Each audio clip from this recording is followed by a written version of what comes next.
1965.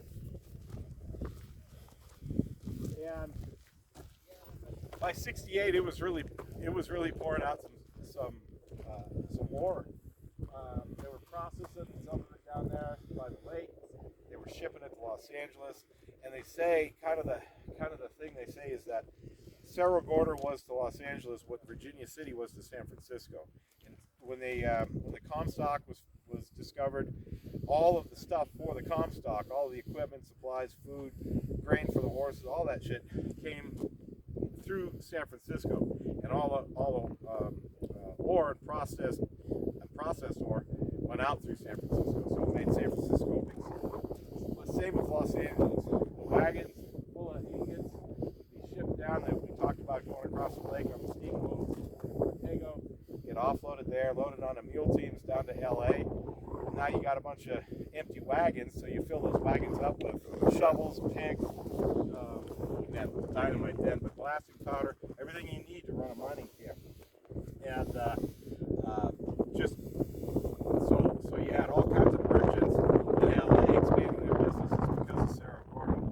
So then silver was being produced at a fairly good clip until about mid 1870s-ish in there when it started to peter out.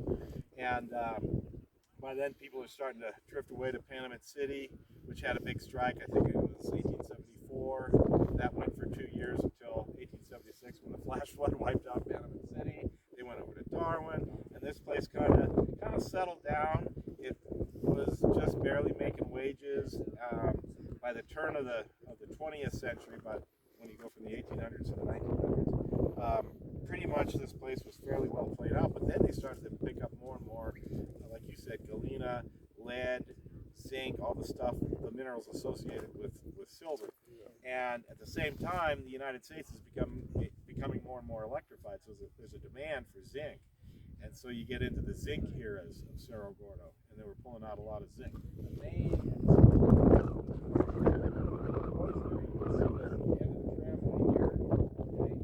back up behind those minefields up there, you can see the hoist house with the right top. I don't know if the fellow is here that owns the place. Brent is here.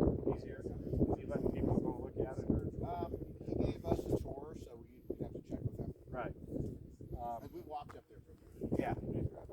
And all that hoist machinery is from, as I recall, is from the zinc period, not from the earlier silver period. But it's all there. It's electrically powered, and it still works because I know Jody Patterson went down there when I was here in 1990. She had said she'd gone down to the 700-foot level, and then I think Brent's gone down even further. 900 feet deep. Down to 900 feet. Yeah. The water that they get here, the gray water, is at 700 feet. Right. So they pump that shit up and haul it. Yeah. Yeah, that's crazy. So anyway, it kind of went off and after the zinc period ended. It kind of went off and on again. A couple of different companies had it. But what is the big loss there was right here was the American Hotel. It was a bitchin' two-story hotel built in the first part of the 1870s, as I recall. Maybe it was even 1876. Two-story hotel, and that was like the center of town for the period of time that we've been coming up here. You go in. You really couldn't go up to the first floor because it wasn't very stable. I had never been, up to the second floor. I'd never been to the second floor. But the first floor had a big, almost like a restaurant area and bar, bitchin' bar, with a Old beer stove in the behind back? it, a stove. I've been in there. back. Yeah, I man. was just telling one, I guess it was you. Yeah. There's a great picture of me, Cass Ellsworth, Scooter, Batwing, and I think Neil standing around the bar with, shot glasses with our whiskey, and that picture of the naked lady in the back, Yeah. that picture, freaking classic picture Yeah. of all of us. And then last year, there was an ice house, there was the American Hotel, and next to it was the ice house. Okay, where they would make ice. Which I guess is what you do in an ice house, right? Anyway, and last June, a year ago, June was they had they'd been doing some work and get some extension cord shorted out or whatever. Oh, no. They weren't able to stop it down the wind. But it looks like the dude's Brent, he's got the foundation. Footing, yeah. They're raising the money now to rebuild it. Yeah. How much did we raise? Like over 1,000, huh? I heard 1,300. Yeah. That was last night. About 1,500 bucks. Nice. And today, Yeah.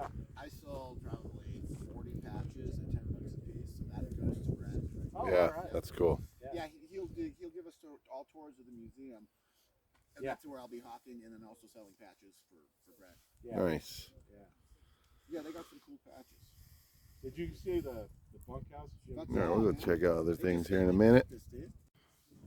Here we are inside. Let's check it out real quick outside. This is pretty awesome. Not even sure what this is. It's like a warehouse or something. I think it's the stuff from the store and the hotel and stuff. I think. I'm not sure. A lot of old stuff here. Pretty cool. Old bottles.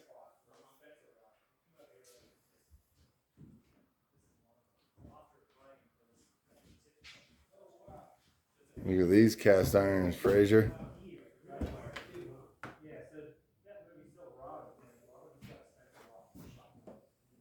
Very cool.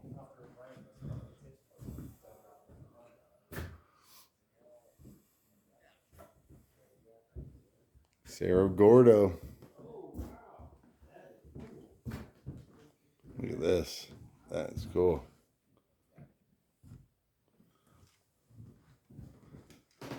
This is the original hotel back in the days. Pretty cool. What year was this from? This thing right here. Oh, that's a 2021 stick. 21 special. Very cool. Awesome, man. Yeah, dude. This is what they call a lady's leg. This gloss, wow. Gloss collectors will pay $1,500 for one of those. Came out of a latrine thing. Yeah, did he? Old He bottles. still got a lot of bottles here lately too. Yeah. That's my father-in-law's thing. He's a bottle collector. This black veil jacket. That's showing another group that came through here.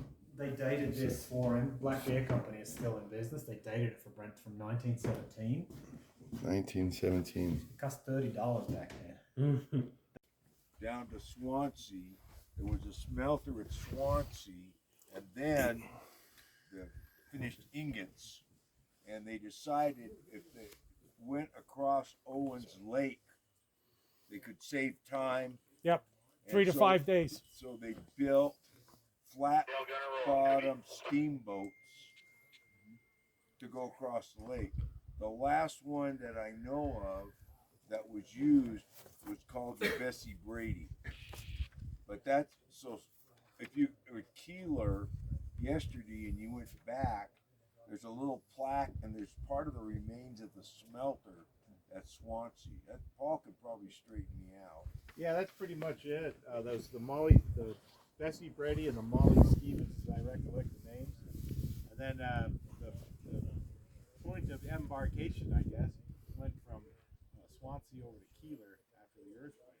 It shifted the floor of the lake. One thing I was going to just add real quick, if I may, is I was telling the guys who came up with me,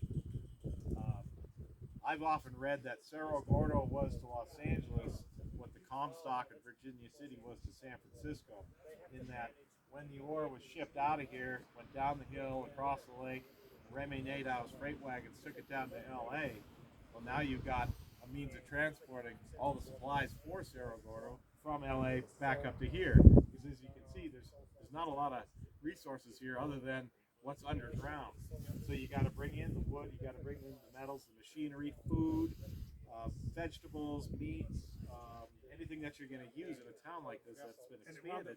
Wood also, because they cut all the trees down and there was nothing Yeah, left. those all made for fuel for these smelters. And so LA's business base expanded quite a bit because of the mines here on Cerro Gordo. It took 20 to 20, usually about 23 to 25 days to get down to San Pedro. rather, thank you. You have to then visualize how rich that ore was. Because if you think about the transportation cost from here to San Pedro, you know, that's a lot of miles, horses, wagons. So that was pretty rich ore. Yep. And then you melted real well. 440 miles. And then you bring into other names that we've known and dealt with and clampers and put up plaques for as you've got banning involved, because those ore wagons, they didn't go straight to San Pedro. They went from here to down to LA itself, and there's pictures of ore wagons clattering through the streets, which were, of course, were dirt back then of Los Angeles, and then head down south through Banning's freight service down to Pedro, where they could be loaded on the ships to be taken for further refining or wherever they're going to go. Yeah, in 1866, there were 700 mining claims within 1 mile of Cerro Gordo. And the town itself had grown to a population of 1,500. Some sources state that around 1870, the town would reach a population peak of approximately 5,000. A lot of guys, a lot of beer. A lot of whiskey. Around this time, the lawless town averaged a murder a week. Wages for skilled miners were $4 a day, and a mining engineer at Cerro Gordo stated that was enough work to keep 800 to 1,000 miners busy for 10 years without having to open up more tunnels. Was. I'll tell you real quick, a personal thing. Way back before I was in Clampers, I came up here. I was telling my co-travelers here this earlier, so they'll have to hear it again. But when I was at Loyola Marymount, just getting going to college, I took a California history class, and we were supposed to do a term project. And I didn't know what to do. I wasn't interested in California history back then. I didn't know anything about Clampers. I didn't know anything about desert, anything like that, except for going back and forth to Mammoth with my parents as a kid. So that's the only desert I saw. And the only car I had, it didn't have a Jeep or a truck. I had a '78 Volvo four-door sedan. That was what I had. So I'm asking my buddies, hey man, what do you think I should do for this project?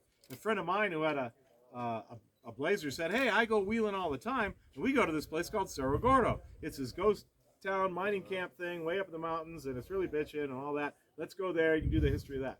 Okay, cool. How do I get a hold of whoever is there? Well, it's this lady named Jody Patterson, and she doesn't have a phone up there, and the only way you can contact her is through mail to Independence. So I wrote her a letter, told her who I was, what I needed to do, put it in the mail, never heard anything back.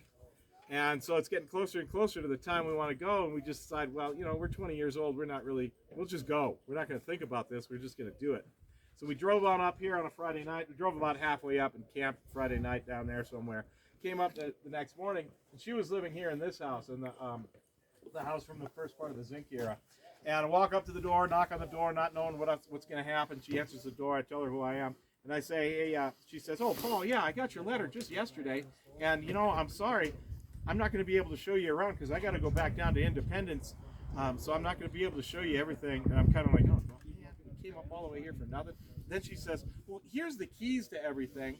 Just lock up when you're done. So we went out of her house because that was her private residence. Went through the Rotary house, through the bunk house. I don't remember if the churchy thing was kind of here yet. Maybe it was then. This is 1990. Through here, through the Hoist house, through everything, and just had a great frickin' time. The American Hotel, of course, and then just, you know, left the keys on the front porch. She was really cool, but she passed away late 90s? 2001. 2001, yeah. Yeah. What's that? 2001. 2001, yeah. And then her husband had it for a while, and of course Brent here is 2009. Yeah, 2009. He passed Jody's still away. here. There's a nice bench right up here, right? A memorial, right? Anyway, there you go. Very cool. The buildings that are open, this is the general store, Beaudry's general store. It's open. There's a lot of artifacts that have been here, but then also I found back in the mines. You're welcome to look at that. Up here, you have the old assay office where they tested the quality of the silver coming out of Cerro Gordo. So about the ingots, there's some up there that'll show you kind of the representation of how they were. They had so many for a time they were building houses out of them. They would put tarp over the top to make houses out of the silver. We need to plaque that little building right next to it. Vola's House, Palace of Pleasure. That is what we need to plaque. That's the Palace of Pleasure up there, Yeah. fellas. There's some bed frames up there. Yeah, so you're welcome to I'll wander try it around. out. I got a magic fingers. Great. Let's take a picture with me, right? Pretty cool up here. Very cool.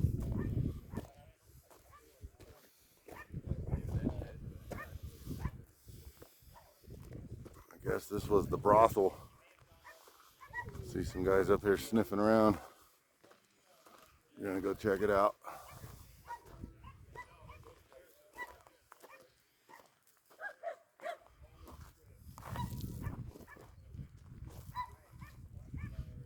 Yeah.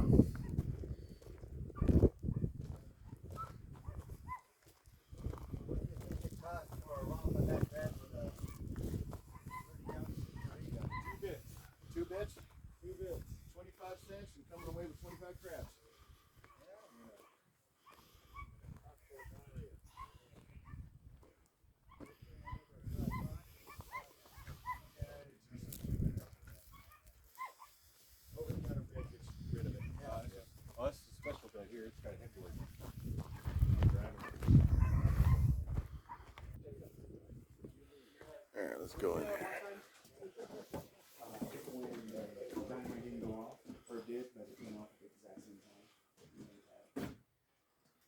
Oh, at the miner? Yeah, So they didn't know if the second one went off, but they just got I off think at the so. exact same time. I think, yeah. So everybody paused for a long time. Right, wait. It blew up.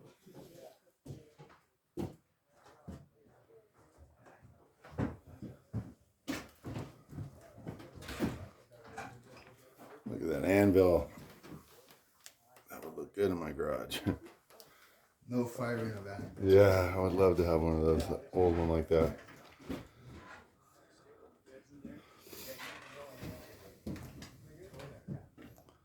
Very cool, very cool.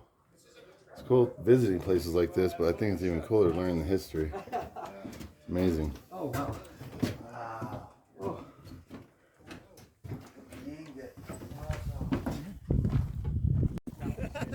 There we go, here's some more artifacts. The buckets. Pretty cool, pretty cool.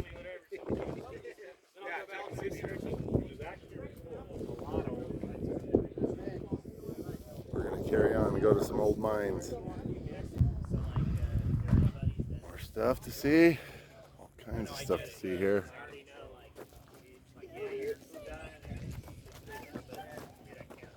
Very cool. What do you think? Look at the shotgun plays. I get it. I think, you know, you're nice guys. Get Oh, having fun. Yeah, we got a trap thrower. Yeah. Nice. Look at this thing. Oh, I know. Dutch oven. Over beautiful hardwood floors, they put linoleum and then carpet. Imagine carpet here. We have to sweep every day, and there's a new layer of dust. Imagine carpet. Yeah, probably it gets like super fucked up. What year was this place built? 1910. 1910. 1910. Yeah, it's awesome. Yeah, the bell shot too is like. We can squeeze through here. Did the bell shop carpet, Brent? I think it had like I don't think so, some right? throw rugs or something. Yeah, that's right. Gross. Ouija board, huh?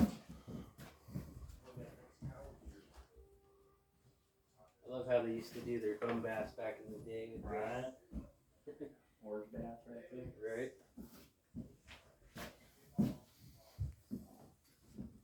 Right. Why are you looking at that? I'm not gonna pass you on the head.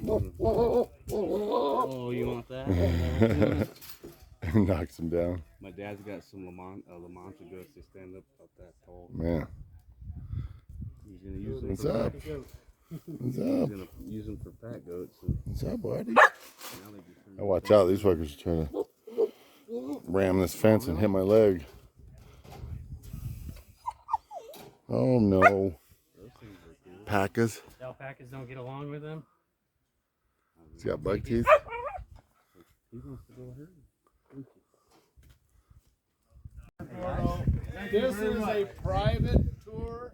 We're not going to put this on the radio until we get back to camp tonight. That Nanny, nanny, nanny, go. go. The lift house. There you go. This is a special. Yeah, this is Brent is opening up his This house. is the to reason us. why we're all here in a lot of ways. You know, this is the main mine here at Cerro Gordo, the Union Mine. There's the hoist, the cage right behind me goes 900 feet straight down. There's 6 levels along the way, and so off of that, there's about 30 miles of mines. It still works. I still go down in it occasionally, and because the only water source at Cerro Gordo right now is 700 feet down the hole, and so we go down there to try to replace the pump every so often. They have to pump it from the water source to the shaft 700 feet up and then into town, so it's a whole process. But we can head on in, we can check it out. Hey, excuse me, when did you learn all this? Along the way.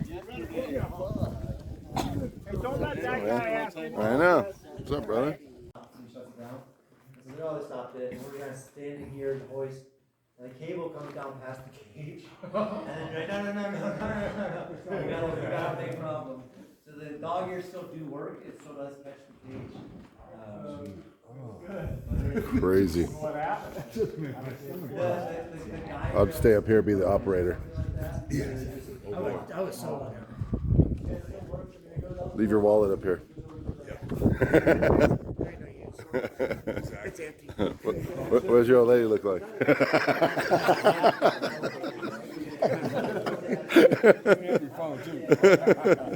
Where's your car keys?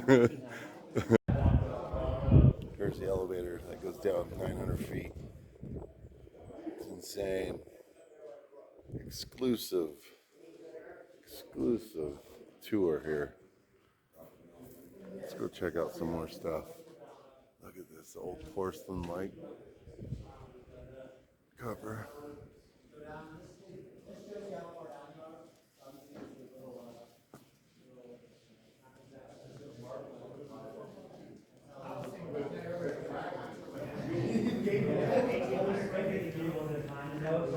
Close. We can kind of get a little closer with the straight eight line from the cable, but still, it's pretty. We installed that hydraulic that the back of the braking goes down. That's right. My kid can get my phone. Read. Yeah. Look at my phone. Is that yours? This is better than a zip line. We just use our buddies like operators. I can figure it out. So he just. Look at this. I know on the video he said he's the guy that certifies. Yeah, he's the big crane dude with PW. And then Here's another little tidbit of useless information, guys. All this lumber to build everything up here, if you notice these mountains around here, there are no big trees. They're bare out. All this lumber was hauled from the high Sierras on wagons and horses and mules. And oh, if it did come from Home Depot, it would be like this. yeah.